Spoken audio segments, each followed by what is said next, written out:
Hello guys, this is your friend Naruto Fanfic Series 2.0 and we are back with a new fanfic. Which is What If Naruto Got Harem with Tsunade, Anko and Hinata Part 1. And if you enjoy this fanfic then please press the like button and subscribe to my channel for more fanfic like this. And now let's start the fanfic. Black and white. That was the world. No color, no sound, no smell, just a silent picture that seemed to pass by. Naruto was aimlessly wandering around town, trying to make sense of it all. He wondered if he did something terrible wrong for all of the things that happened in the last 2 weeks. He had to have done something. Otherwise nothing made sense. But even after 6 hours of randomly walking in the soundless, odorless and colorless world, he could not think of one tiny thing that was bad enough to break him like this. He fought damn hard in the 4th Shinobi War. He would like to think that his arrival turned the tide because he was able to locate the infiltrating white Zetsus. And that just concerns the foot soldiers of the enemy army. He had helped seal a dozen or more revived people, saved more than 100 and again, that was just for the front line. It wasn't even counting the big fights, with Uchiha Obito and Uchiha Madara. And they were using the 7 fallen Jinchuriki complete with perfect control of their demon, a Sharingan and the Rinnegan. But he had prevailed. True, he wasn't able to save Kakashi, but he still visited the grave today, 3 years after the war was over. He fulfilled every promise he could remember, even bringing Sasuke back. The promise was honored 6.5 years after he had made it, but he still did it. He had brought Sasuke back after the second most dangerous battle of his life. Of course, Sasuke alone was no comparison with the final battle of the war.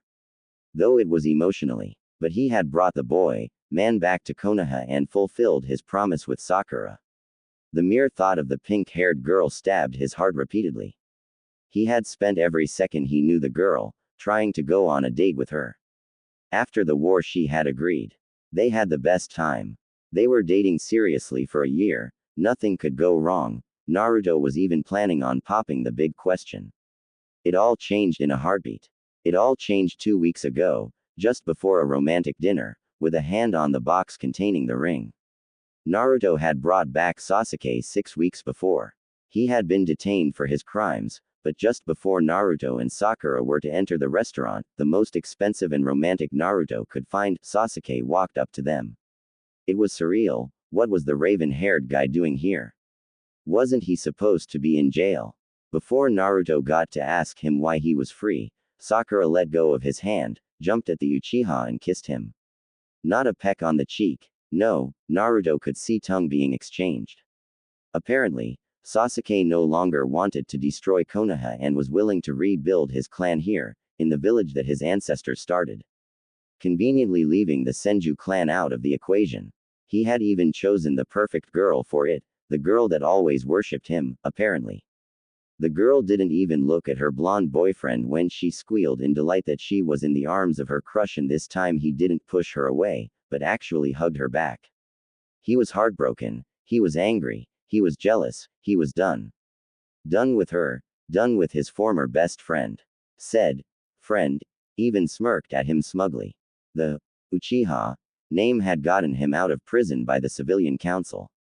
Because the precious remaining member of the founding clan of the village was too precious to lock away. The color started to drain from the world at that day. But all was not lost. Even if his love life was shot to hell, there was still the upcoming retirement of Senju Tsunade. Seeing as Naruto had grown into a fine young man, that has displayed tremendous prowess throughout the years, not to mention being the hero that saved the world from Uchiha Madara's plan, he was the favorite for being selected as the Rokudaime Hokage.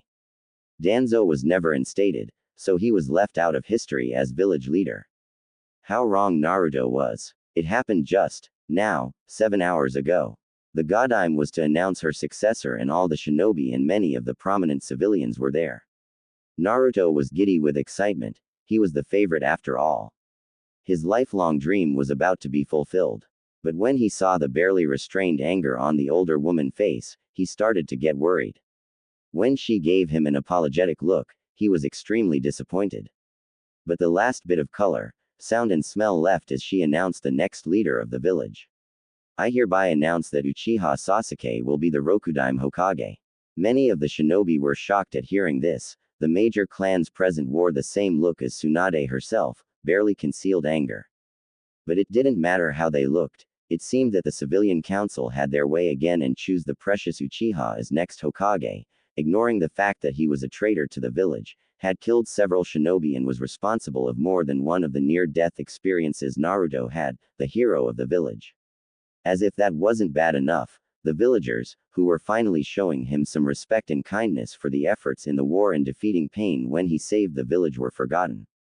He had banged up the now Hokage. He had injured him severely. He was a monster after all. He had not just lost his girl and his dream, he had once again lost his place in the society he had nearly died for 100 times. Sakura walked up with Sasuke, clinging to his arm, and the Sharingan wielder gave him another smug smirk when he accepted the position. He would be instated next week, to let the current Hokage finish her running projects and give him time to settle in. The shinobi who were going to shout in protest had whipped to the side when they heard a single person clapping, and many of them hung their head in pain when they saw Naruto clapping. His face was pale and devoid of emotion, but his eyes had said it all. Tears flowed freely across his cheeks without sobbing or sniffling, and the spark of life that inspired so many was gone. The boy they had come to adore and admire had now left in its place an empty shell of who he used to be. The memories kept on repeating themselves in his head, and his steps were sluggish. Even after 8 hours, he was still a wreck, even more so than when he left the ceremony. The Konoha 11, minus Sakura and Naruto, had been frantically searching for the blonde. Mitarashi Anko and Senju Tsunade had joined the search. The group of 12 had looked high and low, but even though he wasn't at any of his usual spots, they couldn't find him. When one Hyuga Hinata finally did, she sent a signal to the rest of the group. Naruto walked on ahead, with no real destination or purpose in mind, but he soon found 12 people in front of him. He saw their mouths moving, but couldn't hear the words. He saw Tsunade and Hinata stepping closer to him, but he couldn't see the usual bluish or blonde color of their hair. He simply moved his head to his side in confusion, before asking in a monotone voice what they were saying and what was wrong. Tsunade and Hinata cried when they saw the lifeless boy. It was just too much. Tsunade tried to explain that she had really tried to name him, but the civilian council wouldn't allow him to be the next Hokage. That the civilians outvoted the shinobi on the matter. Neji, Hinata, Choji, Shikamaru, Kiba, Ino, they all confirmed it. They had been told by their family, who all had seats on the shinobi part of the council. Naruto told them that it didn't matter. And with a flash of yellow he found himself at his house. He went to sleep. Maybe if he woke up in the morning, he would find out it was all a dream and none of it all happened. He would wake up with Sakura in his arms. They would walk up to the ceremony where he would be named Hokage. His life never did go as he wanted, for when he woke up the next day, he was still depressed. He still felt betrayed and he was getting angrier by the second. He got up for a shower, but everything went on automatic. He barely registered the scorching hot water that pelted against his skin. He barely registered the rough towel that he used to dry of the last remnants of water. He was out of his house and walked towards the graveyard. Maybe spending some time with his parents or his perverted teacher or even the Sandame would break him out of this spell. It did, but only a little bit. It only angered him more in the end, when he looked at the names of the people who sacrificed their life to protect Konoha. He felt as if the village betrayed the engraved names, by selecting a traitor for the metaphorical throne. He kept on staring at each name. Tears fell when he thought about his fallen family. His real parents, his godfather and his grandfather, the last two never actually were related by blood, but their role in his life was nothing less. It was a strange thought, when he out of nowhere saw that in a way they all had something to do with Fuinjutsu. All of them were a master, 3 of them died using the most powerful on. He decided that it might not be a bad thing to learn some on his own, to honor them all at the same time. A long walk to the library later, he entered the new building. He was already used to the glares that he was getting, so he simply walked by the front desk and looked up a book about the art of sealing. It turned out there weren't that many of them, but he did finally find one. It told of the basics and how symbols worked. And what the possibilities were. There were basically no limits. The people that were considered masters of the art never got the chance to experiment a lot due to circumstances and a lack of time. He chuckled at the thought. With his cage bunshin he could easily counter that. Someone walked by him, bumping into him on purpose and knocked the book of the table. Naruto simply ignored the prick of a man and picked up his book but stopped halfway when he read one of the passages on the open page. The members of the Uzumaki clan were the sealing experts of the world. Their prowess was feared by all except the Senju clan who they were related to. They had their own hidden village on a small island not that far from the country of Wave. Sadly, they were so feared that several villages banded together to wipe them out. Fortunately, more than one of the villagers escaped, his mother being one, that much he knew. He wanted to see the place. He decided then. It took him less time than his trip to the library to reach the Hokage's office. Tsunade was surprised to see him, but was glad all the same. When she confirmed he was at home asleep yesterday, only then did she allow herself the time to nearly drink herself to death. She had just woken up, trying to wrap up her own projects as perfectly as possible, while creating the most difficult of projects for her successor. Naruto was a pleasant distraction. She was shocked at his question. He wanted a sabbatical. She was sad to say that he couldn't get one, because he already had one when he left with Jiraiya on a 3-year training trip. When he explained why he wanted it, and that he really needed the 1 year to come to terms with all that was happening in the village, she really had to think on what she could do to let him do what he wanted. Luckily, she didn't have to think long. Naruto had the solution. Then give me the title of sage. That way I can come and go as I please. Tsunade was surprised at the suggestion. She wasn't sure if it was possible.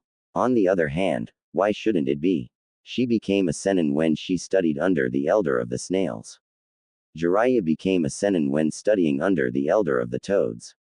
The same was true for Orochimaru, who studied with the snakes.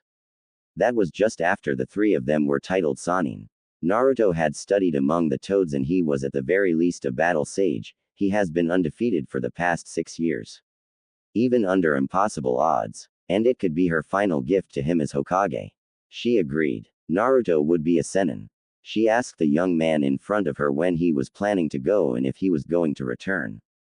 The blonde replied that he was definitely coming back, because he still had some friends here. He didn't know what he might do after that, but he would definitely return after his trip. Tsunade was sad to see him go, but she understood. His girl stolen, his dreams crushed, and even his deeds were ignored. He was betrayed by the very village he trusted. If he would leave the village, so would she. She had nothing besides the blonde here anyway. But she would wait here for his return, so he would get a warm welcome from at least one person in this village. Hinata was just as sad as Tsunade, though she wasn't aware yet that Naruto was planning to leave for a year. But for her crush to be broken like this, she felt her own heart shatter. And it wasn't only Naruto that was affected by this new development. Her father was livid as well. The Hyuga clan was one closest to nobility and they valued honor and propriety as much as they valued strength. For a deserter of the village, who had to be dragged back to the village, to be chosen as the next leader of the village all because of his family's name went too far even for the tight-knitted clan of Dujutsu wielders. Her teammates, Aburame Shino and Inazuka Kiba, whose parents were both on the shinobi part of the council, had reported their mother having the same reaction. Hinata was trying to come up with methods of cheering up her crush, but couldn't think of anything.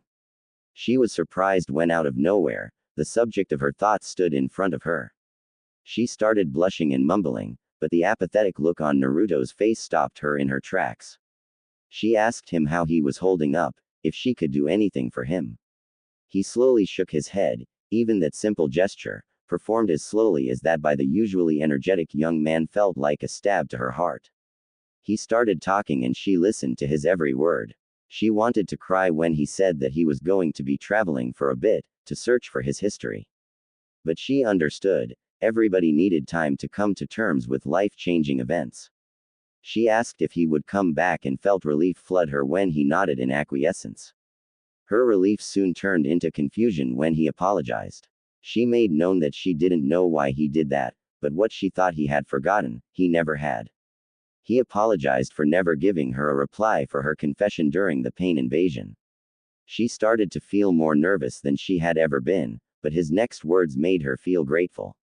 I have been selfish. At that time, there really wasn't any time for me to properly think about whom I loved and who I would want to be with. Sakura tried to deceive me then by confessing to me as well. But when everything was over, I still had feelings for Sakura. Even though I always thought about you, I thought it would be unfair to give a reply while I wasn't sure about my feelings. I still am not sure about what I feel towards you, and if you have moved on, I don't blame you, but if not, could you give me a bit more time to discover myself before I answer to you? She knew that if she was any other girl with any other boy as her crush, she would have gotten over him within the first year. But this was no longer a crush, she loved this blonde man. With everything she had, she was the last of the Konoha rookies that was still single. She didn't mind. Neji was engaged with his former teammate Tenten. Shikamaru found the average woman he always wanted in a woman from the decryption department named Chiho. Shino was married to a girl from a rival clan, in the hopes of merging their clans. Choji, Kiba, Ino and Rock Lee had all found their lovers, partners or fiancé-es.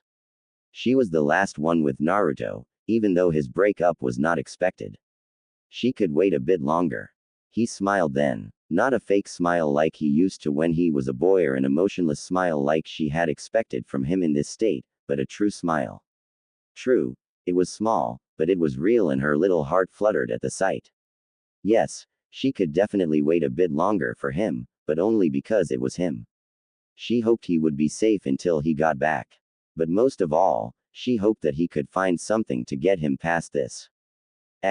Mitarashi Anko had been planning the assassination ever since she heard the news of the little traitor's major and undeserved promotion.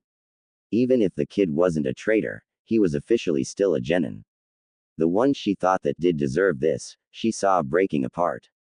She wished she could do more to help him, but she also knew that he would be the first suspect if the Hokage-to-be was killed before or even after he was inaugurated. Anko was about to leave through the gate for a mission when she saw her hero walking with the Sennin outfit he wore during the Pain invasion, a crimson-red long overcoat with black trimmings. He had only 2 large scrolls on his back and he seemed to set out. She called his name and watched as lifeless eyes turned back to look at her. She flinched when she saw it. Anko could still remember the day he saved her from Sasuke's former subordinates. She never remembered them taking her after Kabuto managed to knock her out, but when she came to, she was being carried by a big guy. She had no concrete idea of what was planned for her, but she was too drained of chakra and stamina to be able to talk, let alone move. There was a glint in their eyes which shook her body with fear. If it wasn't for Naruto accidentally stumbling upon them in his search for Zetsu's base, who knew how she would have ended up? She asked him where he was going and he briefly explained that he found out about his clan and their home. He was going to try and find out more about himself in the hopes to overcome this, his, tragedy. She could understand to a certain extent. She was an orphan from birth, never knowing who her parents were. She would like to think that she might find comfort in finding out about her heritage. She was curious if he was coming back, even if he wasn't her savior, he was a cool guy to hang around with. He had grown up tremendously from the brat she once nicked with her knife during the Chunin exam. Would she leave the village if he did leave? She did owe him her life. It was only normal to serve someone until that debt was repaid. Naruto, if you ever need anything, anything at all and it is within my power, all you need to do is ask and I will do everything I can do to help you. The smile she got in return warmed her in more ways than she wanted to admit. She watched as the young man set out towards the horizon. His broad shoulders on his tall muscular frame. He was so much like his father, it was almost scary. Even the way his smile affected the ladies. She wouldn't mind a romp with him once. It would be a good way to repay the debt. Once the blonde hero was no longer visible, she took off for her own mission. She would have to wait and see what will happen in the future. But she meant what she said. All he had to do is ask. It took 1 week to arrive at Uzushiogakure. The traveling itself was easy. Within 4 days Naruto was at the Land of Waves, boarding a ship towards his ancestral home. The other 3 days were spent trying to find a way past the whirlpools protecting the island. When the blonde did finally arrive, he was dead beat. He wanted to look around as much as possible, but he knew he had plenty of time. He would set up camp for now and go to sleep. Tomorrow he would try and dig up some of his past in these ruins. After 3 weeks and several hundred kage bunshin, Naruto had pretty much seen every nook and cranny except for one section of the village. Where he was depressed before, he felt amazement now. The ruins of this now destroyed village were magnificent. He simply had no other word for it. The pieces that were the most intact showed how large the buildings were. Naruto was used to buildings not being overly high, so they wouldn't stick out above the trees. But these buildings were all gigantic in comparison. He wondered if it had to do with the location of the village. The land of whirlpools was a mere fraction of the size of the land of fire, but there was nothing else on this abandoned isle. He had been to Suna and Kumo, he even had a sneak peek at the building style of Iowa, but those villages had to hide their village in the country they were at.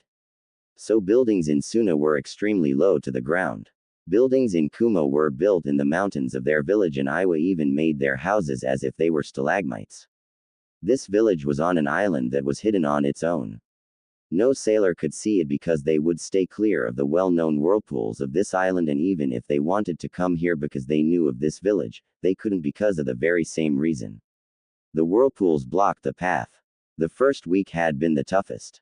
In every collapsed building he found old personal items. They ranged from stuffed teddy bears to music boxes with family heirlooms and antique paintings to family crests. The people had to leave in a hurry when they left. It was sad really, seeing how much destruction a war could cause. He realized it as soon as he found the first few skeletons. It weren't the fully grown ones that freaked him out. He had seen plenty of death in the last war. It were the underdeveloped ones, the skeletons of children, that got to him the most. He was glad that after searching through 80% of the fallen village, he had only seen a dozen, but every one of them was one too many. He remembered breaking down when he saw the bones covered in a little pink dress, still holding a doll. It was too hard. He had collected all of the remains he had found and buried them on the cliff overlooking the sea, facing southeast, so the spirits of the deceased would not look upon another land, but the wide expanse of the ocean. Today he would start on looking through the center point of the village. It was a collection of 3 buildings, 2 of which seemed to be a compound. He decided to save it for last, so he could use it as a focus point. He was pretty sure that he could find the most of his family in one of those buildings. He already had a pretty good idea to what they were. The middle of the 3 ruins was most likely the main office for the ninja forces. From what he could see, it would probably have been 3 to 4 stories high and was round in design. The way all the main paths in the village led to it, it couldn't be anything else but some kind of administration office.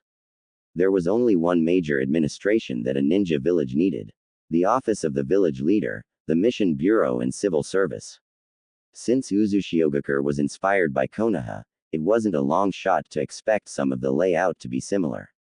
The Uzumaki clan was the main clan in this village.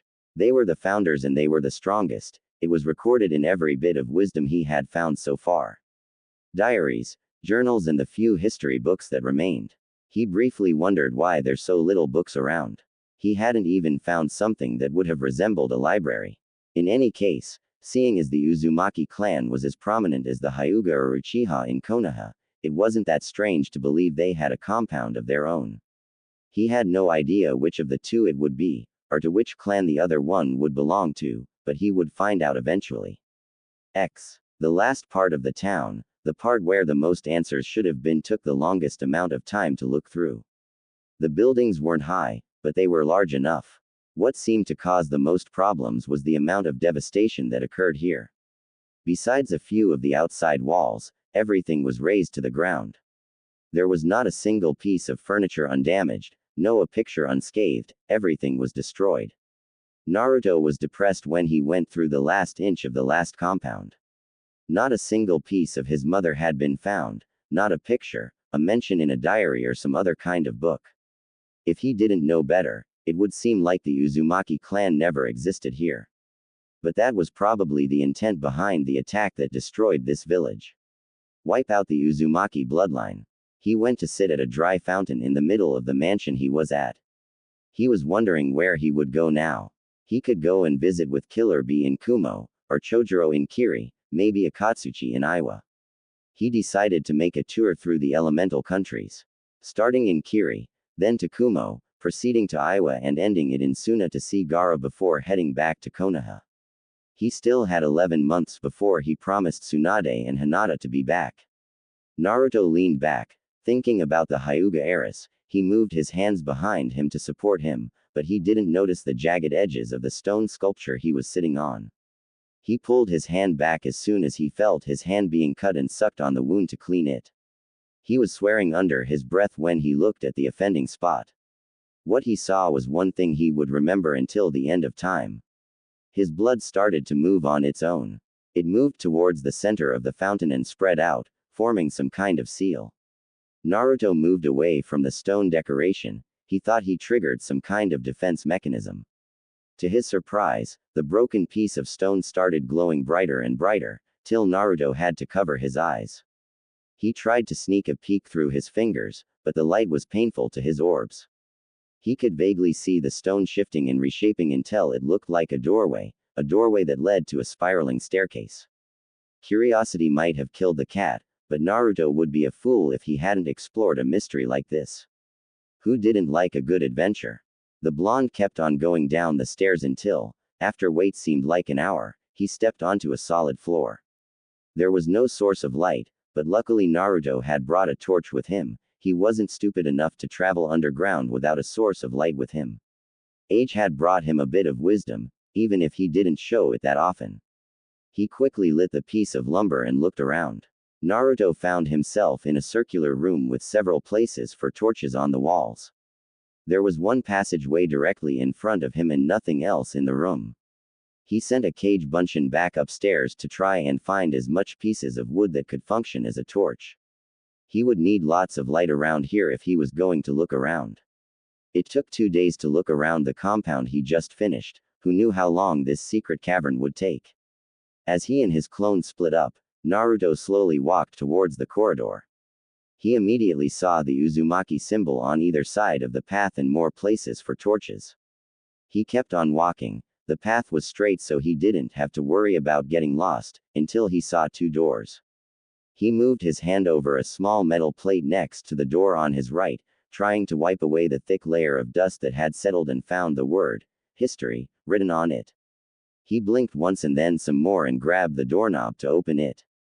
He felt a pinprick in the palm of his hand. He looked at it and found a small smudge of blood on it. He turned toward the doorknob again and saw it glowing, before opening itself. He came upon a room that was filled with bookcases. Each of them easily stood 6 meters high and all of them were filled to the brim with books and scrolls. He walked towards one of the bookcases and found another metal plaque on it. He wiped it away once more and found it saying, Land of Water. He turned towards the bookcase once more and grabbed the first book within reach. Browsing through the bundle of paper, he came to the conclusion that it was all about a researcher under command of the Shadaime Mizukage. He just put it back in its place. At some point his clone came back and started placing torches on the designated area. Naruto felt his eyes bulge as he saw the amount of books here. He was wondering if all of this was really just history. So leaving another clone here to see if he could find anything about his clan, and the first one fetching some more torches, he made his way to the next door, directly across the hallway. He removed some more dust from a plaque and read the label. Geography. It sounded boring, but who knew what kind of interesting things one might find. He never expected himself to read through history books either, so why not geography too? Besides, how much could there be about the land? He was right. This room was much smaller than the previous one, but still held an impressive amount of reading material. Wanting to cut this a little shorter than with history, he grabbed the first book and read the title. Iron. Yeah, this was going to be boring. He walked back to the hallway and looked what else could be found. He came from the left, so he turned right. He came to the next set of doors and cleaned both of the plaques before looking at the labels. One read, Bujutsu, and the other one said Taijutsu.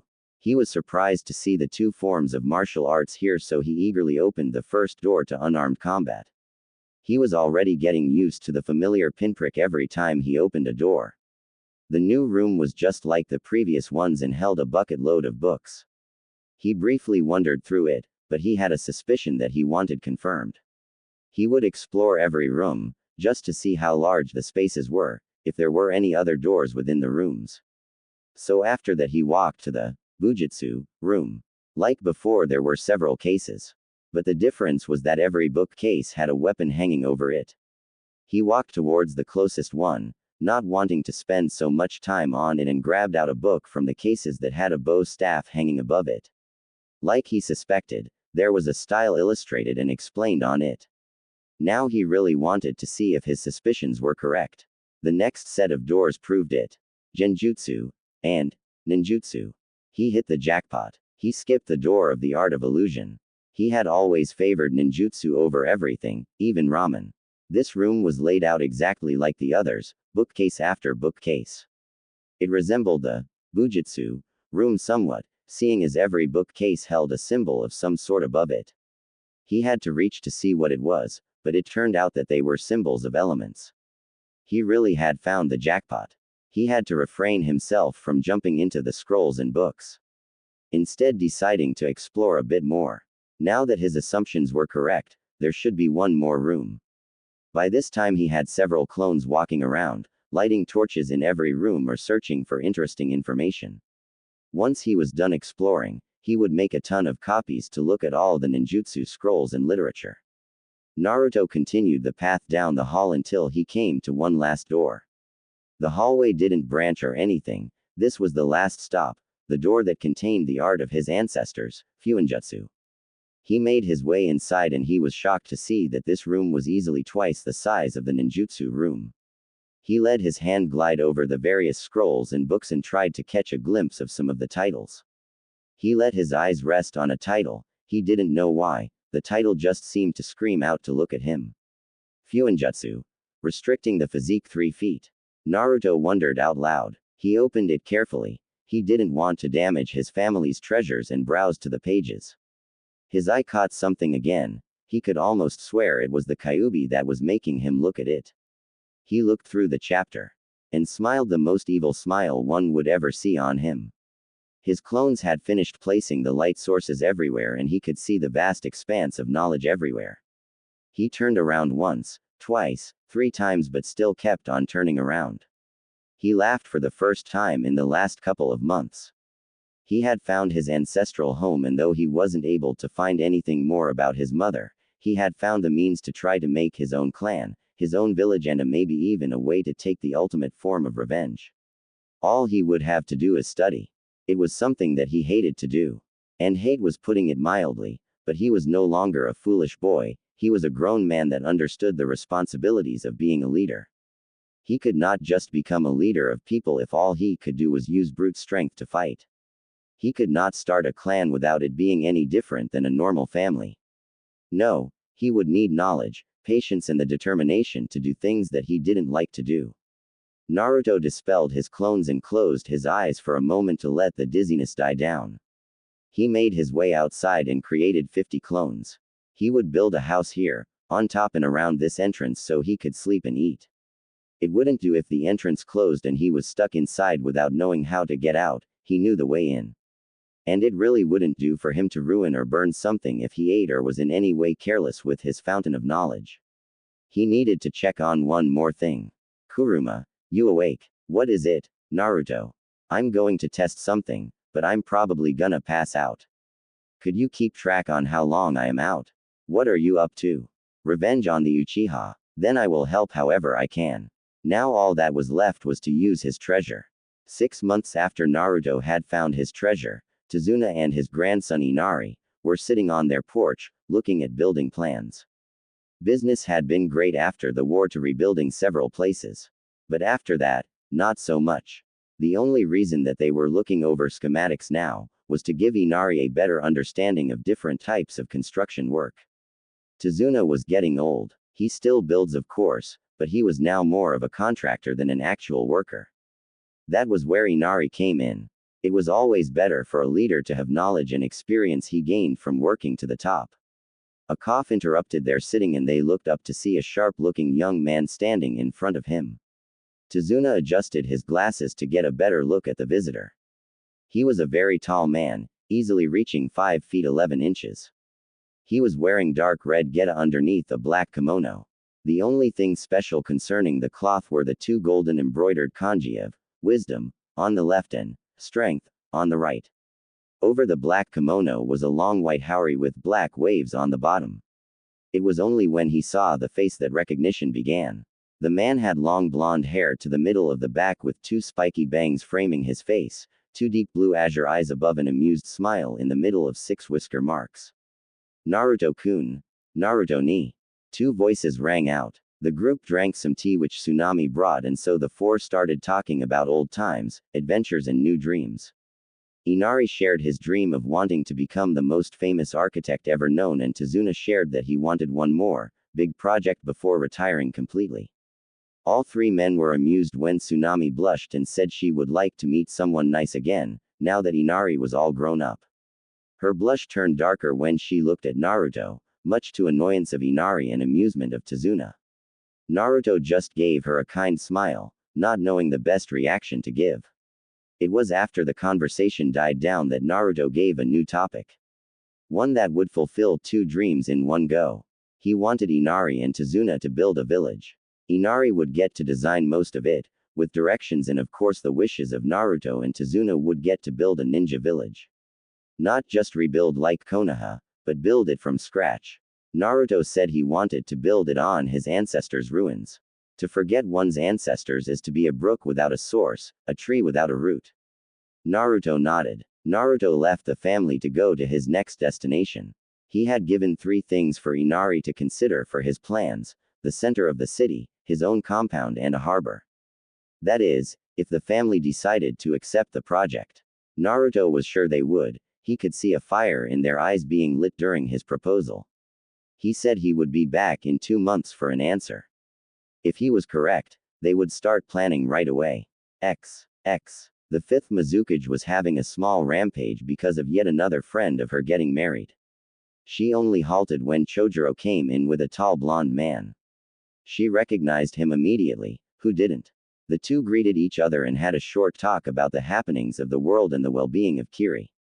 The Mizukage was not just known for her prowess in battle and her ethereal beauty, but she was quite a sharp woman as well. She saw that there was something her guest came here to do and without beating around the bush, she asked him about it. Did you know that Uchiha Sasuke has become the Rokudaime Hokage? That sentence was all it took for Kiri to break their alliance with the village hidden in the leaf. She would probably never be able to understand why a village would instate a traitor that has fought to doom the world as the leader of the most prestigious of ninja villages. She had not forgotten her own fight with the Uchiha before the war started at the Cage Summit. But she still didn't know why the boy was here.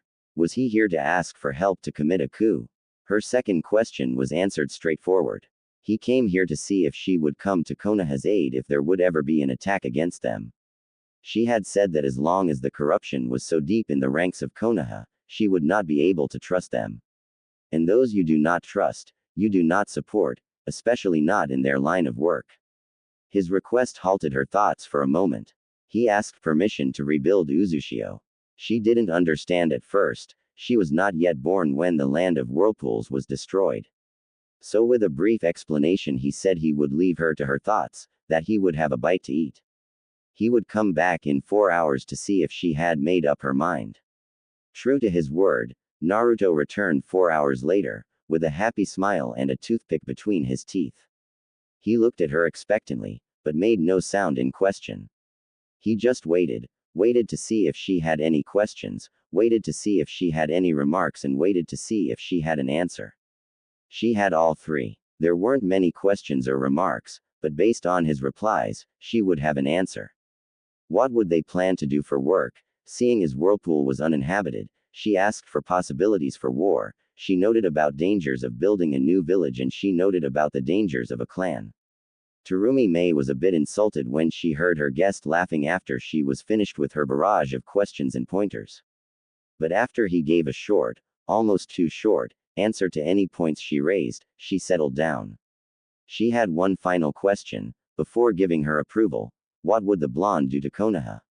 His answer was annoying. That's a secret. She gave her approval. This young man was not the brash boy she saw during the war. His answers were satisfying, so why not? The blonde showed his foxy grin and he disappeared, leaving a tiny vortex behind as soon as he got his answer. Even while he already left, she could hear his words, "See ya soon." Killer B, the Jinchuriki of the eight-tailed demon, was just finished with his newest concert tour. The tour took him to 2 whole restaurants that wouldn't mind him showing his Anko rap to the customers. To say he was a bit disappointed would be an understatement. But he would continue to try and show the world what his musical art was all about. He rapped the last part of his lyrics and waited for any sort of applause to burst out, if there was any. He didn't expect any, but one can always hope. It was for that reason that he and, without him noticing, the rest of the audience were looking for the source of the enthused applause that sounded from somewhere in the back. The Jinchuriki of the eight-tailed octopus, Yuki, strained his eyes and almost removed his glasses when he saw a familiar figure. He recognized the blonde hair and blue eyes, but the black kimono with golden kanji, the white haori with black waves and the dark red geta made him doubt about the identity. The clapper of hands didn't have the normally accompanying headband protector that should be there. When his nickname of Old Man Octopus rang out, all doubt was gone. The 2 brothers in arms let their fists meet in a sign of amity and their way to silently communicate between demon containers. The people watched in amazement as the tall bulky man and the taller lithe man went from expression to expression without saying a word. There was only one other man that had seen the 2 communicating like this, and he was currently in Konoha. The 2 fists returned to the side of their owners and both left, one with a vortex in his wake and the other with a bolt of lightning. The 2 individuals stood in front of the door to the Raikage's office, as Mabui started at the sudden arrivals. Naruto wondered how many more women would blush at the sight of him, but shrugged it off when she moved in front of them. He did look a little bit though when there seemed to be an accentuated sway in her hips and a slightly lower than normal bow to show them in. He was a warm-blooded male after all. The 2 men waited for only a minute so that it could finish up with his trusty weights. The Yondaime Raikage wasn't getting any younger, but he looked as ready to pulverize everything in his path as he did 4 years ago, when Naruto met the bulking dark-skinned man. The leader of Kumo did his loud greeting and Naruto decided that for this conversation he would something a bit more along the lines of discreet. Naruto took a seat in one of the chairs in front of A's desk. And waited till the older man was finished rambling. Naruto was never on real friendly terms with A. Sure, he respected him, but they wouldn't share a cup of tea anytime soon. No, he had B for that. He warned the man in advance that he would erect a sound barrier and only lifted an eyebrow before B assured his brother that it was for the best. The 2 brothers had an altercation just when Naruto was moving out into the battlefield, and the 2 single-letter named men came to a strong understanding and an even bigger mutual respect for one another. So if B said all was okay, then it probably was. The blonde demon container weaved several hand signs before a black translucent dome encircled them. Darui and Mabui came storming onto the room when the loud noises stopped coming from within the Raikage office, but they lowered their arms slightly when they saw who was within. When A gave them a sign that everything was in order and that he could handle it, the 2 Kumo nin left. B was certain that Naruto planned the barrier in advance because of his brother's temper, when said brother nearly exploded in anger. One could say with a fair amount of certainty that A was not pleased with Uchiha Sasuke as the next Hokage. A had lost an arm and almost his brother to the boy. Not to mention the hundreds of troops in the world almost when the raven-haired boy fought alongside Uchiha Madara. He wanted to plan an attack to get his hands on the little right away. But he forgot about the barrier when he started yelling for Darui and Mabui to get their asses here on the double. B paid the price for laughing at his big brother when he got knocked on the head.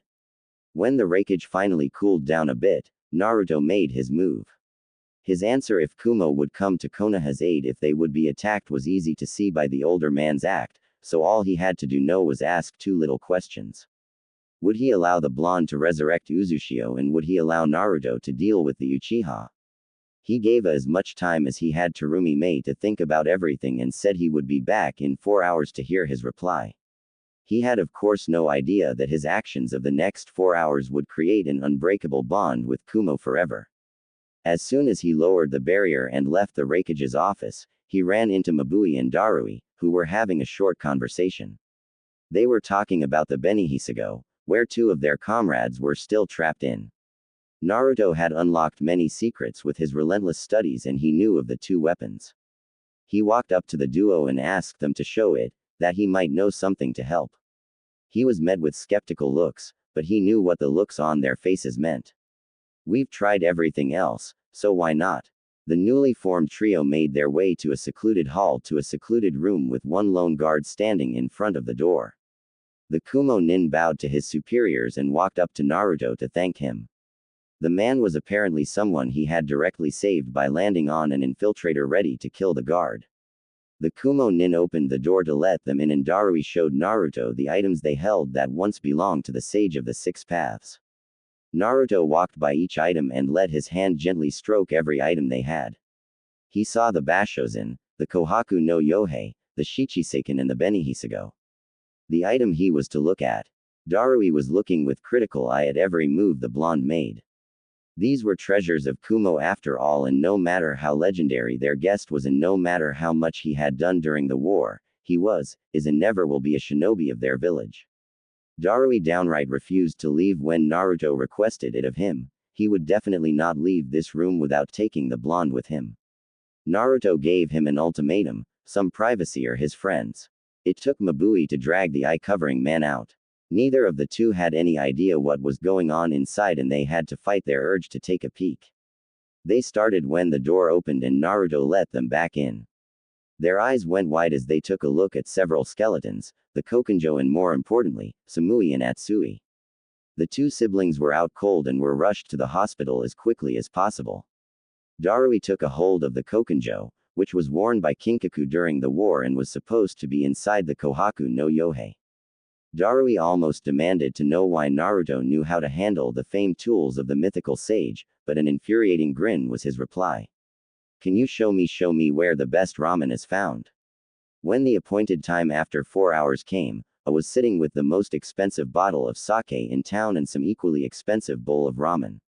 The blonde's love for the delicacy was as famed as his strength, so when the Raikage found out that the young man had freed two of his best junin and one of the most treasured items of their village, there were only a few options to choose from to repay the debt.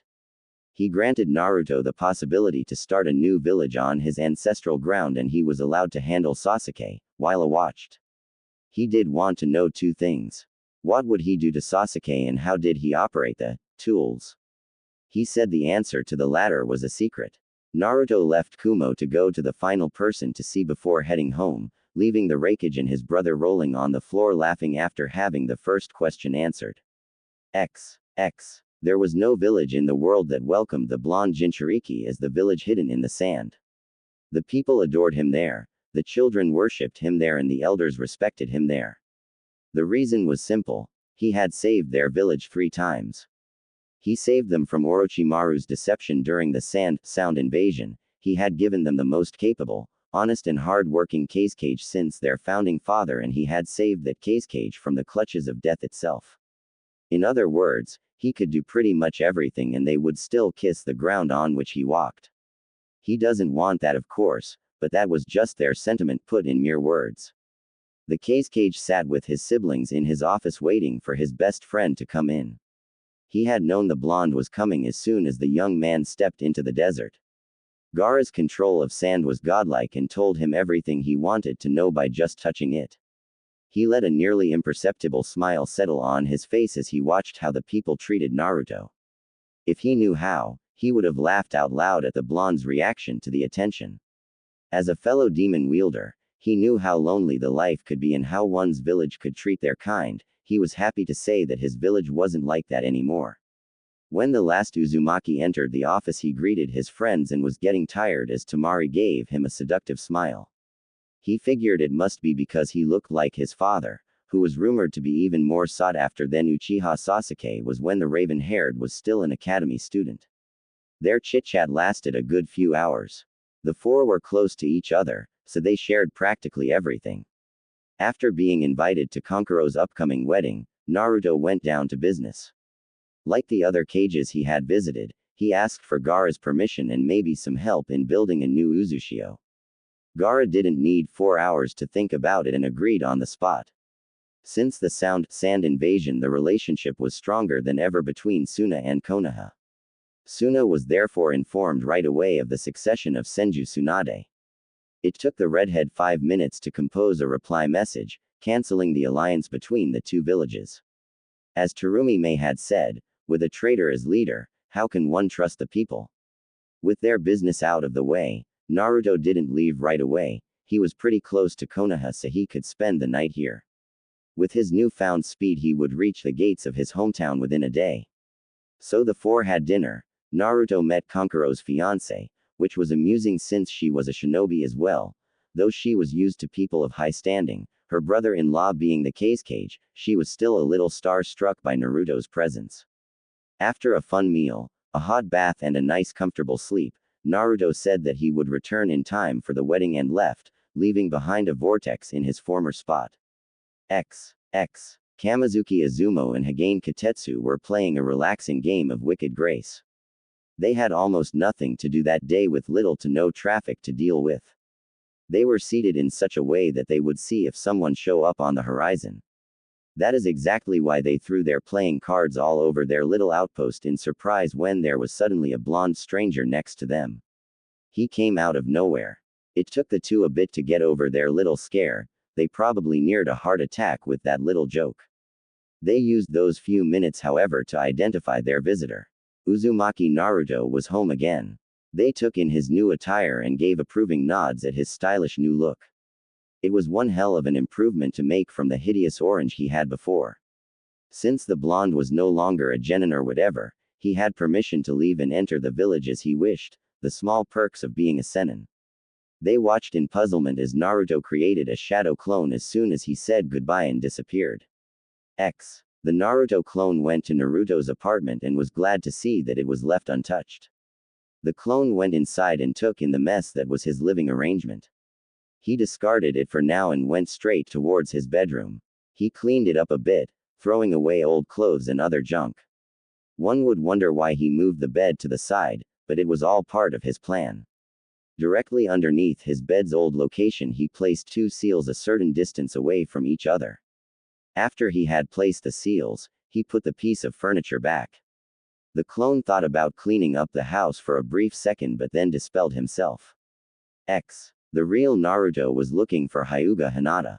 The talks with the cages were a piece of cake compared to the conversations he was about to have with a few people in his hometown. He found the girl alone in a park, which was just perfect.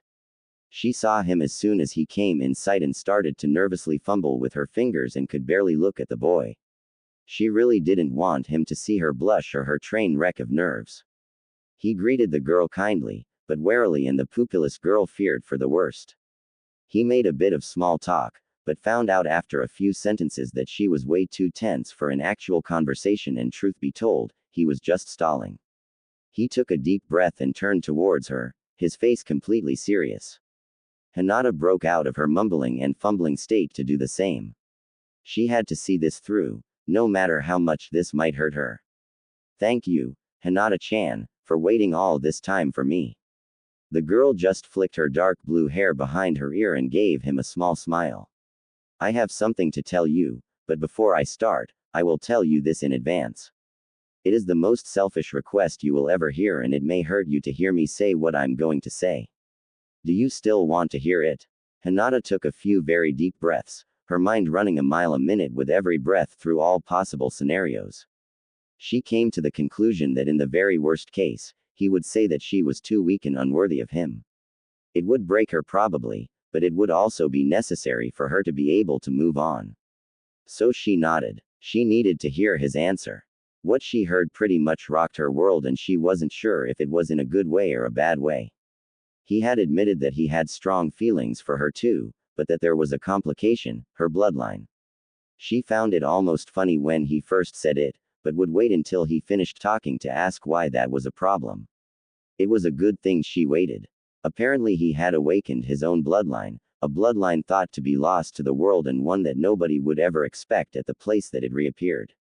The reason it was almost extinct was that the wielder had to meet the requirements for the bloodline to awaken. It required the perfect body, the perfect spirit, and a vast amount of knowledge. He was the first to acquire it the way it was intended since the bloodline was recorded. The problem was that if her own bloodline was to be thrown into the mix, the chances of their offspring having it would be zero, since every child of a Hyuga got a Byakugan, without exception. It would mean that the bloodline from the Uzumaki clan would die with him, and that was what he wanted to prevent. He therefore came with the idea to have more than one wife. This is where things got rocky. He asked her if she could share him. She passed out when he said it. Naruto just waited until she woke up. When she did, he continued his talk with her. He wanted to start the Namikaze clan with her. His bloodline combined with hers would probably create something new. Since his father was clanless, they could start one with that name. He would like another wife that was without clan or bloodline to resurrect the Uzumaki clan, and he could then pass on his own bloodline. She could understand it, but she really wasn't sure if she liked the idea of sharing the blonde. But she would let him finish. Naruto also informed her of his plans to recreate the village of Uzushio. That needed a bit of explaining since Uzushio was practically erased from history. She had to say that she was interested in it, more because how passionate Naruto talked about it than the actual history part of the story. He ended his story by saying that he had a plan in the making, but that he would only let her in on it if she agreed with him. He made sure she understood it wasn't personal, but for her safety, so she wouldn't be held accountable for anything that might happen in the future. The blonde Jinchuriki understood completely that she wanted some time to think about it. It was quite the request he had asked of her. He didn't say anything else besides that he would like hear a reply within a week, so he could plan accordingly. He gave her a hug, before he left in a small vortex. Hinata remained slightly dazed, trying to process all the information she had just received. Was she really willing to do this? Abandon her village to join Naruto and actually share him with another woman? Or women? He mentioned one, but what about his plan? She had heard about the Clan Restoration Act, and it stated that a surviving clan member can have up to 3 to 4 wives to restore his clan. Since Naruto wanted to make 2 clans, does that mean she had to share the boy she had been in love with for over a decade with 5 other women? She fainted again, but she had a week to gain her answer. At least he was honest and told her beforehand. He gave her time to think about it. And she would use every minute of it. Uchiha Sasuke was not a happy man. He wanted to start the restoration of his clan.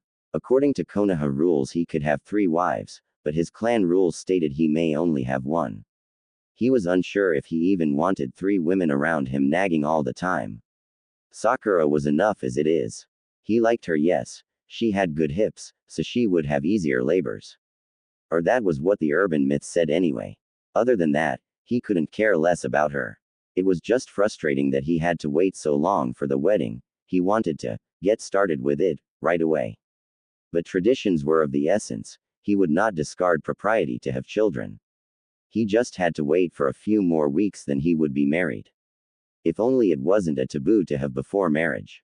He left his train of thought when he heard knocking at the door. He gave permission to enter and felt a satisfied smirk settle on his face as the dope came in. His smirk left and changed to a questioning look when the blonde former teammate looked at him with a neutral expression. He thought he would see more sadness or anger after stealing his dream of becoming Hokage and his girl, but he saw nothing. It angered him somewhat to see Naruto deal with it all so casually. But that was personal and this was probably business-orientated.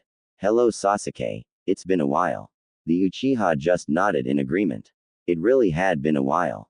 I just wanted this to be done face to face and get this over with. Sasuke looked confused at the calm demeanor of Naruto. I hereby break any relationship we ever had. You are nothing more to me than the Rokudaime Hokage.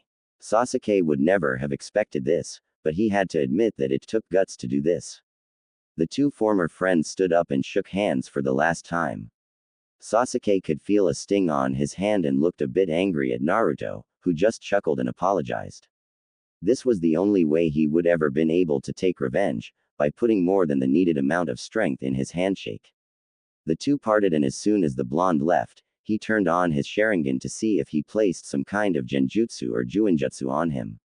Finding nothing, he shrugged it off, believing that it was nothing more than a handshake with too much power. As soon as Naruto left the Hokage Tower, his grin never left his face. He had several more stops to make, but he had finished his two most important ones.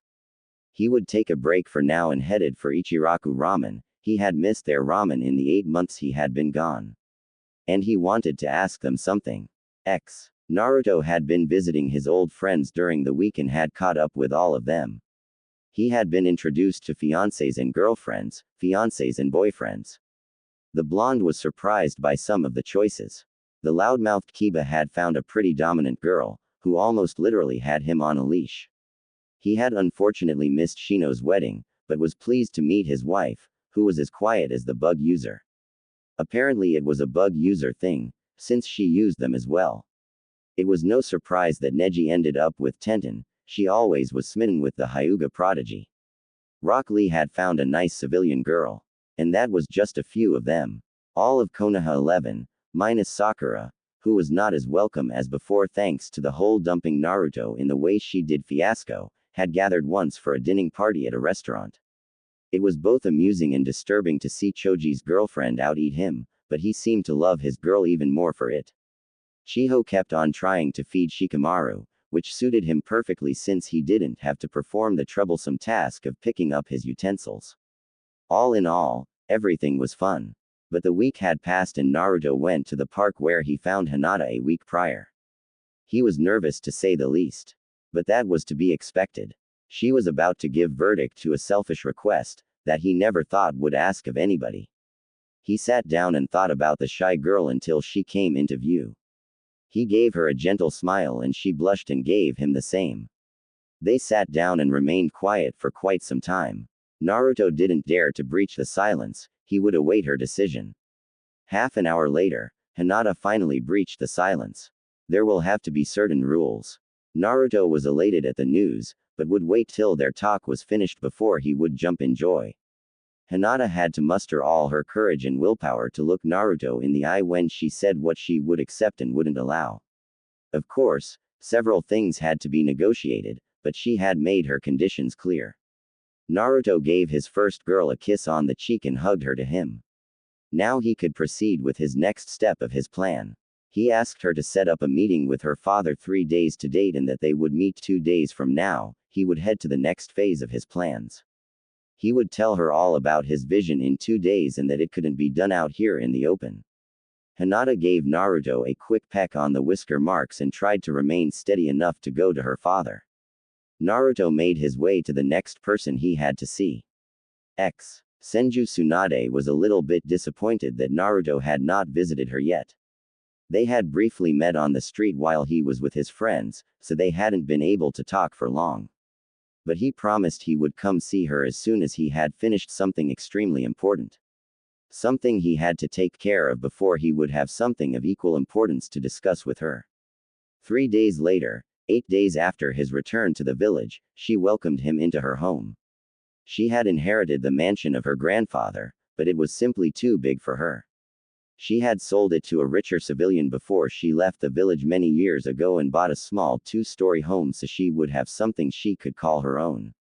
Of course she lost the rest of the money with gambling and alcohol, but she at least had this. Naruto stepped into the home and was greeted by Shizune and Tsunade. The latter was more than a little bit surprised when he greeted her with just her name. No, Ba-cha, or whatever infuriating nickname he ever gave her. She was slightly worried about it. Naruto had requested they stay sober for a bit and though reluctant, Tsunade agreed. So with just some tea and a few rice crackers, the three talked about the past 8 months.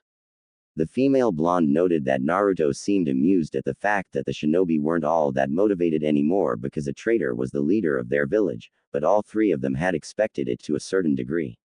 They also knew nobody would ever do anything about it, they needed work and nobody needed a civil war. At some point Naruto asked if he and Tsunade could have a private talk. It was in good timing because Shizune's shift started soon in the hospital. Naruto hugged the raven-haired lady goodbye and as soon as she left turned all serious towards the last Senju. I'm going to ask you to let me finish talking before you hit me. I will show you something and propose something else. You might become angry and even a bit scared, but I would like to say my part and then you can react however you want. Tsunade really wanted a drink right about now. The tone in her fellow blonde's voice made her worry quite a bit. She watched as Naruto weaved several hand seals and she found herself in a translucent black dome with seals on its surface. She watched in amazement at the creation and turned to Naruto in wonder. What the hell did he learn in his ancestral home while he was away? She braced herself for his demonstration and proposal.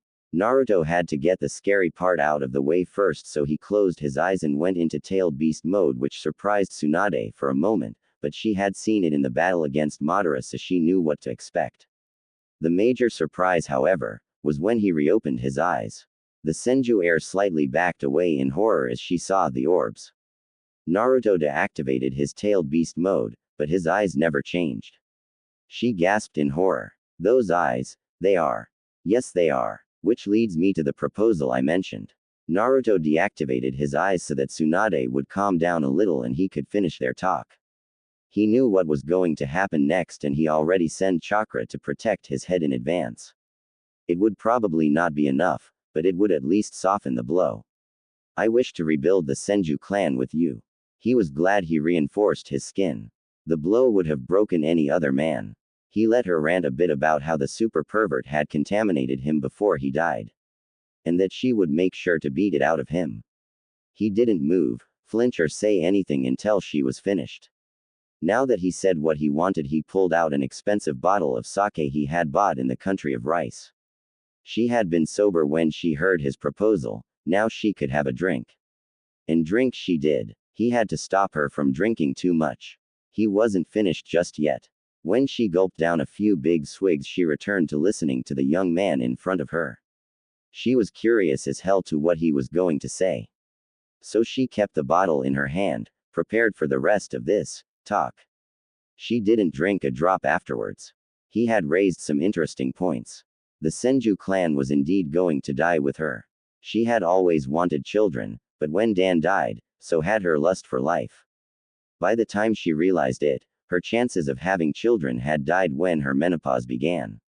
She had regretted it, but accepted it in the end. But Naruto was giving her another chance. It was an awkward chance in every meaning of the word awkward, but did the benefits outweigh it? His whole plan of Uzushio was amusing enough, but she really didn't care. She had already made up her mind to leave the village if Naruto would. Shizune had not really built something for herself here, she was just not interested at the moment, but unlike Tsunade, Shizune was in her mid-30s, so she had time to find someone. So Shizune would most likely join her. Naruto left her to her thoughts and told her to come to his apartment tomorrow if she was interested in hearing the rest. He had everything figured out, he said. She was glad he left the bottle. At a peaceful dango shop, one Mitarashi Anko almost choked on her treat. She was looking at the reincarnation of the fourth Hokage. The wet dream of every woman that wasn't. And probably even them. She wondered how the hell somebody could change so much in less than a year, but in the end she really didn't care at all. The boy was standing before her and she was letting her eyes feast. Naruto was starting to get the hang of all the attention he was getting from the opposite, so he would just give her a moment before he would say anything. It took him longer than expected, but after a few minutes he bought 20 skewers of dango and asked the purple-haired woman to accompany him. Following the snack, she almost wiggled her imaginary tail at the thought of 20 free dango sticks. The duo made their way to Training Ground 44, Anko's favorite place in the village. Nobody ever came here of their own free will besides her. After getting the third skewer, she remembered to be suspicious about the isolated location, but soon forgot to think more about it when Naruto waved the fourth stick with sweets in her face. The blonde Jinchuriki waited patiently for Anko to finish the treats he bought her. He knew that it was a cheap trick to lure her away like that, but here he had privacy and somewhere the woman before him felt comfortable. The last little ball of sticky goodness disappeared down her throat when she licked her lips to wipe away the last bits of sauce from her face. The interrogation specialist turned towards her companion and waited for him to talk. After all those years in her line of work, she easily knew when something big was up. She was a bit irked when Naruto asked for her kunai and shuriken, but complied anyway. She had more than enough ways to hurt him without a blade in her hand. She regretted giving them away though when he started talking. I would like to rebuild a clan with you. She went to smack him as hard as she could for being a pervert, but refrained when he just sat still with his eyes opened even when he knew what was coming. His face remained serious the whole time and she had the suspicion that there was more to it than just baby making. So she lowered her hand and waited for the man to continue his story or talk or whatever you may want to call it. When he finished talking, she was glad she was sitting on a really thick branch, she would have fallen off otherwise. He had explained stuff about a bloodline and some master plan, she picked it all up sure, but the one thing she picked out is that he chose her because of who she was. Not what she was, but who she was. She guessed she could have drawn a worse fate, but as it stood she had yet to find something that would satisfy her both physically and mentally. Most men just thought her a quick. The ones that wanted a serious commitment were mostly freaks. The people that didn't shun her for her former association with Orochimaru either fell in one of those two categories or were simply not interested. She wasn't getting any younger. Besides that, it would be interesting. How many people witnessed the rise of a village? And how many of those would stand at the top of it? She was interested for sure. That Naruto looked devastatingly handsome, like his father, and was her real-life savior, were a huge bonus. But he was still asking a lot from her. Naruto left just like he did with Tsunade. He told her to come to him tomorrow if she agreed. Then he would reveal more of his plan. This was a lot to process, even if he bribed her with Dango X. The very next day Naruto sat at his now cleaned kitchen table, drinking some tea, waiting for Hinata and hoping that his other two potential partners would show up. If not, he would have to think of something else. Hinata showed up and she joined him for tea. They had a nice slow conversation about the weather and some silly new gossip in town. It wasn't before long that Anko showed up. The two girls were a bit uncomfortable around each other, but Naruto had a way of getting people to do what he wanted, even if he never noticed it. It was his biggest asset, influencing people without realizing it. Things became really awkward when Tsunade came in. Naruto simply smiled at the ladies and let the three women talk to each other. The conversation they had was short. The Senju was one of the legendary Sannin, a Sennin, the granddaughter of the founding father and the previous Hokage. Besides that, she was 3 times as old as Hinata and twice as old as Anko. Suffice to say, there was a bit of tension between the different generations.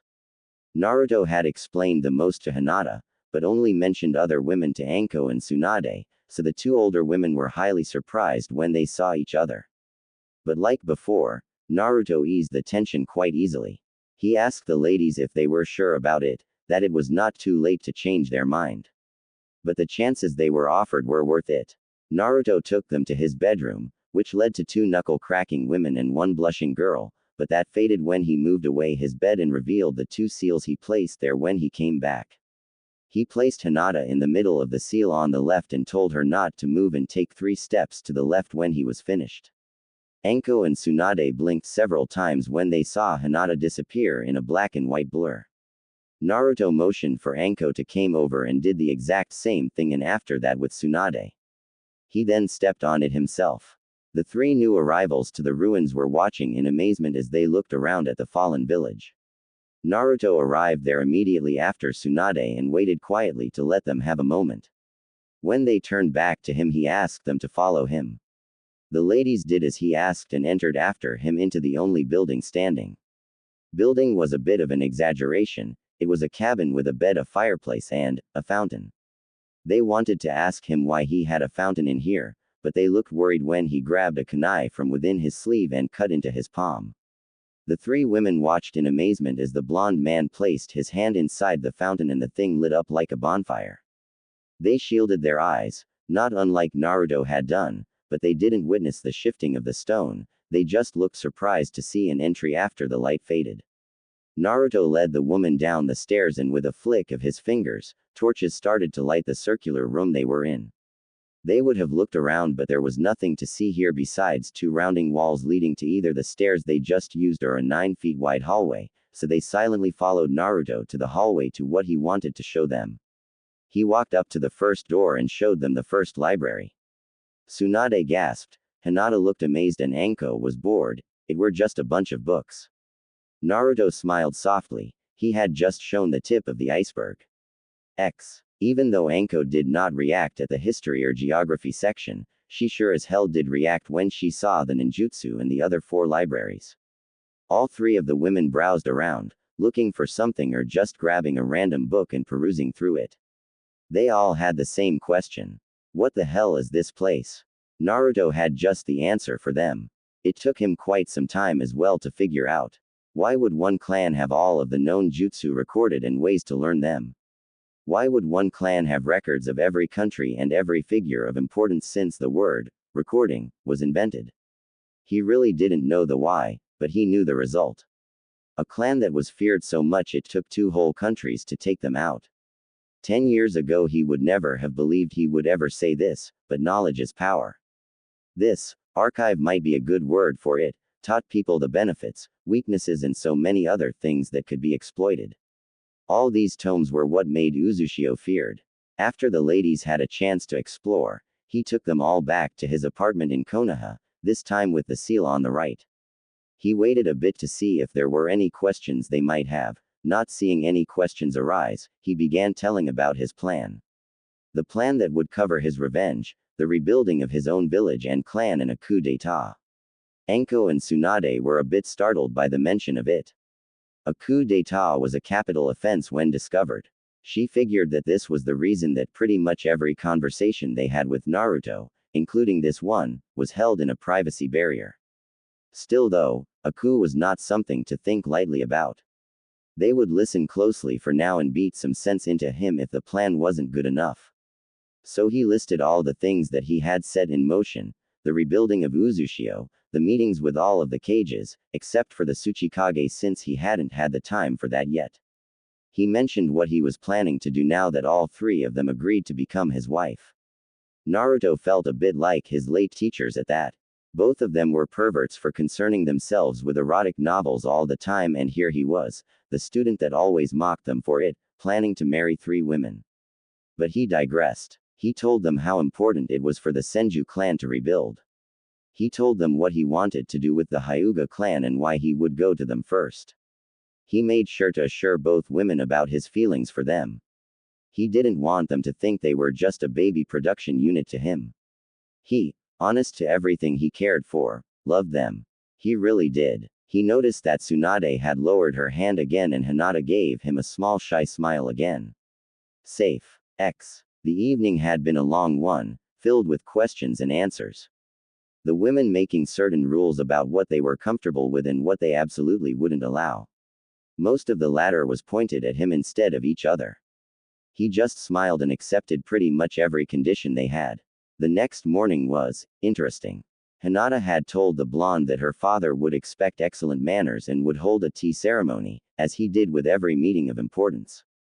So both Hinata and Tsunade had spent the early morning drilling the blonde Jinchuriki in propriety and what was expected of him during a tea ceremony. Naruto, never having seen such a ceremony before, had no idea there was so much to know when drinking tea. He only started drinking it a year or 2 ago. He just listened and watched as his 2 women instructed him. The time had come to face the Hyuga patriarch. He had seen the man once or twice and fought beside him briefly during the war. He had heard the Hyuga talk with his deceased younger brother and it was because of that Naruto would probably have an ace up his sleeve. But it wouldn't do to just throw it on the table right from the start, so he would proceed slowly. The couple made their way to the main gate of the Hyuga compound and knocked. They would not just go in because Hinata was the heiress, but they would do everything by the book. Knocking the door is a trivial thing, but it would give time to the other party to be alerted in advance instead of just showing up in front of them. The door was opened by a stoic Hyuga servant, who ushered them inside right away. The older man led the duo to an open room with a clear view of the garden. Naruto took just the briefest of moments when he saw the small piece of landscape, which is why he would have to include his own rock garden with koi pond into his own compound. It just emitted a sense of serenity. Naruto and Hinata were asked to take a seat on the side of a kettle, Naruto closer to the open door than Hinata. They didn't have to wait long before Hyuga Hiyashi stepped in. The three exchanged greetings, and as soon as they did, Hiyashi had asked for a girl to come inside. The girl had nothing really noticeable. She was pretty enough with a fancy-looking kimono. Actually, the only thing worthy to mention about the girl was the kimono. It was a soft pink color with a dark pink obi, and on the left side was a cherry blossom tree that scattered its petals across the wind. The tea ceremony went smoothly. He really appreciated the little training session he had with Hinata and Tsunade. Without it, he would never have known he had to accept with a specific hand and had to turn the bowl in his hand a fixed amount of times before drinking it and reversing the steps before returning it. Hiyashi seemed to respect it though, and that was the goal of it. With the girl leaving and taking her tools with her, the two Hyugas and one Uzumaki were left alone. They shifted their position, so Hiyashi would face the garden outside and Naruto would face him with Hinata beside him but slightly behind. Before we start, I would like to erect a barrier to provide protection against unwanted attention. I do not wish for this conversation to reach outside you and me. Is that agreeable, Hiyashi Dono? The question caught the man off guard, but he blinked once and agreed with the odd condition. He had his ceremony, so the boy could have his precaution. The two men first talked about the current condition of Konoha. It seemed a bit peculiar at first, but Hiyashi knew that the boy was aware of his council position and thought that he wanted to appeal to remove Sasuke from his title. If that was so, the boy would be disappointed, though Hiyashi himself was not at all satisfied with the current leader of his village. Loyalty was a key value to the Hyuga clan.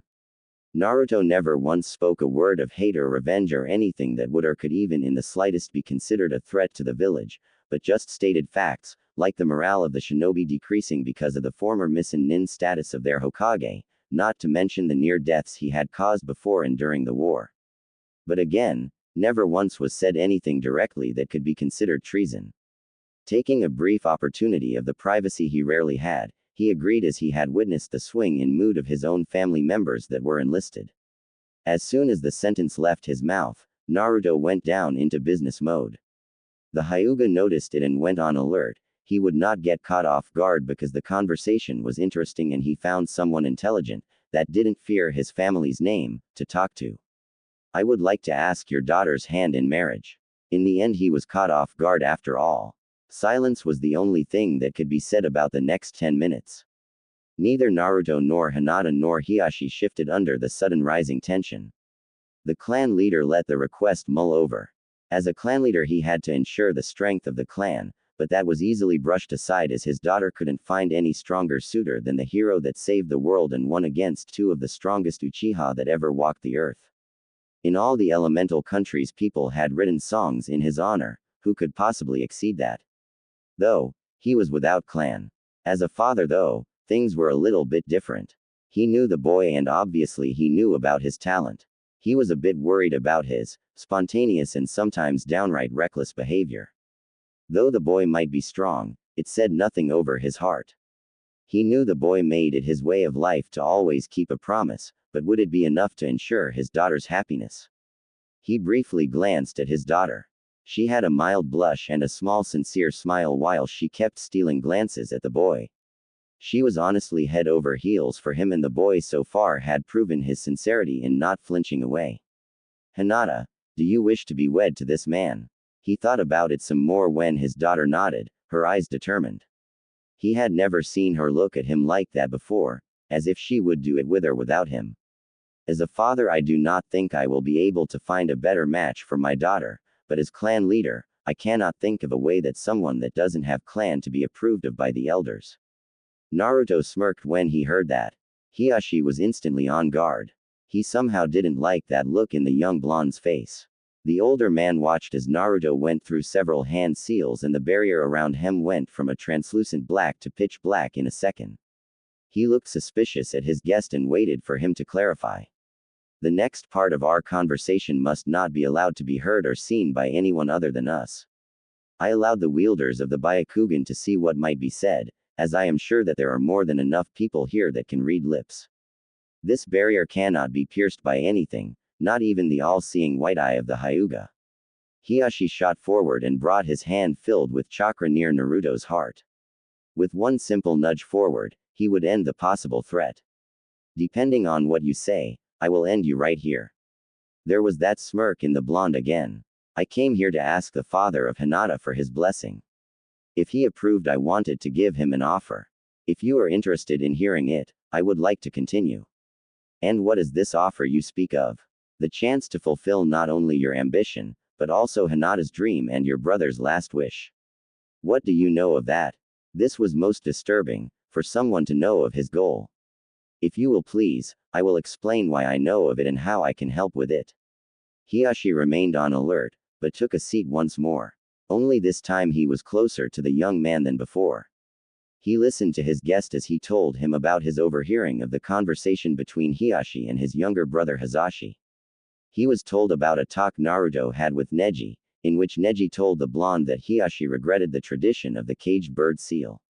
And he admitted that he had a plan to deal with it, but that he might not like it. I will tell you of my proposal and let you think about it. You can accept it or you can try to stop it. That is a choice I leave up to you. Naruto was completely serious and Hiyashi was oddly interested in what he was about to hear. My plan involves a coup. Now that caught the older Hyuga's attention. His eyes went wide in disbelief. A coup d'état has one major benefit. When successful, the usurper can change anything he wants. Depending on the person, it can lead to greatness or to doom. I believe I know the one person that will be able to lead it to greatness. Hiyashi had to interrupt the blonde here. I will not sit here and listen to how an outsider wishes to take over my clan. The Hyuga went to stand up, but sat down promptly when the next words were spoken. It is not me who will take over. I thought that Hyuga Neji would be a strong, wise and fair leader. Hiyashi wished that he had a nice bottle of sake hidden beneath one of the tatami mats. While it was true that his nephew had proven himself countless times over, a tradition the young male Hyuga started ever since the Chunin exams of so many years ago, the fact still remained that he had the caged bird seal and would never be able to stand up to a main house member. Hiyashi voices his thought and watched as that annoying smirk showed itself again. Then we have to remove the cage. The only one who knew how to remove the seal has perished long ago. Removing the seal is simply done. I can erase the mark and its effects. I will be able to free all of your oppressed family members. You wish to throw away our traditions. Traditions are meant to be a guideline, not a prison. A rather fitting analogy considering the topic. Still, it has been our way for so long, it will be difficult to adjust, for both the branch house and the main house. That might be true, but they will all be free. As I understand it, the seal was also a safety measure to ensure that nobody outside of the clan would ever get their hands on your eyes if one of you might fall in battle. We can adjust the seal so it will still destroy the eyes upon death, but not suppress the person when activated. That would keep our tradition in stand of branding a member of the family upon the heir's third birthday as well as the safety of our family's bloodline. Hiyashi was letting the suggestions run freely in his mind. He had two more questions, but he wanted to make sure he had covered things that would cause the most problems. A coup was one thing, but if it was the cause of continuous takeovers after that, their family line would go extinct in a matter of decades. I have two questions. Hinata is the heir of our family, why not let her take over? Why Neji? Because Hinata will start a clan with me. Before you ask, I have my own bloodline, but since mine is rare but still present, it will create changes in her bloodline, creating something new. And I wouldn't be able to make my own family with her as, but would be continuing hers when